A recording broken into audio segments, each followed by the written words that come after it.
Hello students, today I will teach you science chapter 2 nutrition in animals. Our first topic is nutrition in amoeba. Amoeba में nutrition कैसे होता है? जैसे कि हम लोग जानते हैं जो अमीबा है वो हमारा यूनिसेलुलर है जो कि वाटर में रहता है। तो उनमें न्यूट्रिशन कैसे होता है, उनका पाचन, उनका भोजन कैसे बनता है, तो न्यूट्रिशन की जो प्रोसेस है उसको देखते हैं। इंजेक्शन, अब अमीबा में इंजेक्शन कैसे होता है, वो किसी भोजन को कैसे निगलते हैं, तो उसके लिए अगर अमीबा पानी में है उसके पास कोई भी ऑर्गेनाइज आया तो वो अपने जो शेप होता है, जो अमीबा होते हैं वो एक कप शेप की तरह हो जाते हैं और उसके अंदर उस ऑर्गेनिज्म को ट्रैप कर लेते हैं। वो इस प्रोसेस में होता है, कप शेप बनते हैं, उसके अंदर वो जो भी ऑर्गेनिज्म होते हैं उनको ट्रैप कर लेते हैं। सेकंड होता है जो प्रोसेस डाइजेशन का। अब अगर उस ऑर्गेनाइज्म को वो ट्रैप किए हैं तो डाइजेशन की प्रोसेस में उसी में से एंजाइम्स निकलेंगे। वो एंजाइम्स उस ऑर्गेनिज्म को डाइजेस्ट कर देंगे।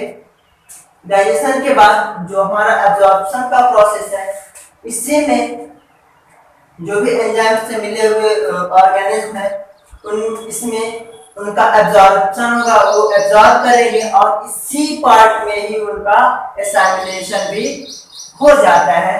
और जो लास्ट प्रोसेस है डाइजेशन का वो बहुत ही सिंपल है।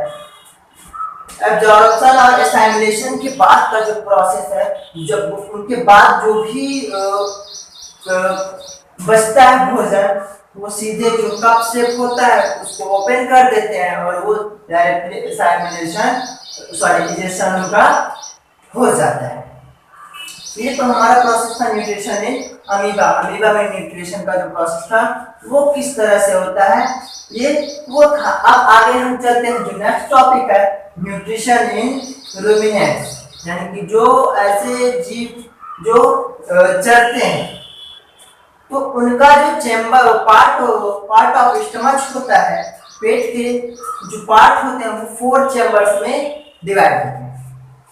उनके स्टमच का जो पार्ट स्टमच जो होता है वो 4 चैम्बर्स में डिवाइड होते हैं। फर्स्ट है ह्यूमन, सेकंड है रेटिकुलम, थर्ड है ओमाशम एंड फोर्थ जो है वो है एबोमाशम। अब इनके अंदर प्रोसेस कैसे होता है, तो ये सबसे पहले जो उनका भोजन होता है वो उसको कलेक्ट करते हैं और इस स्टमच का जो ये फर्स्ट चैम्बर है व्यू में, इसमें ले जाकर के कलेक्ट कर लेते हैं, स्टोर कर लेते हैं। सॉरी, ह्यूमन का जो चैम्बर है उसमें ले जाकर के वो भोजन को स्टोर कर लेते हैं। उसके बाद वो जो भोजन है वो वापस रिटर्न होकर के रेटिकुलम के पास आता है।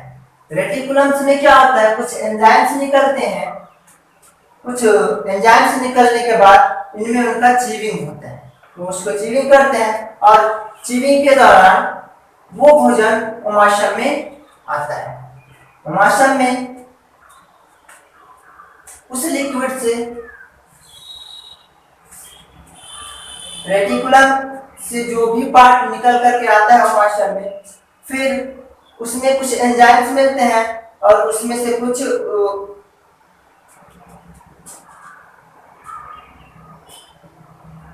सेलुलोज की मदद से वो फिर से उस भोजन में मिक्स होकर के एबोमोशम में निकलते हैं। और एबोमोशम में निकलने के बाद जब इस फोर्थ वाले चैम्बर्स में पहुंचते हैं एबोमोशम में, तो इसमें जो भी डाइजेशन की प्रोसेस है वो कंप्लीट होती है इसमें आकर के। और ये जो एबोमोशम का फोर्थ चैम्बर है वो उसी तरह होता है जिस तरह ह्यूमन का स्टमच होता है। सेम प्रोसेस ये जो भी न्यूट्रिशन इन रूमिनेंट के स्टमच का फोर्थ चैम्बर है वो मनुष्य के ही स्टमच की तरह होता है और उन्हीं इसी पार्ट में आकर के जो भी रूमिनेंट का न्यूट्रिशन होता है वो इसी चैम्बर में आकर के कंप्लीट होता है। Thank you.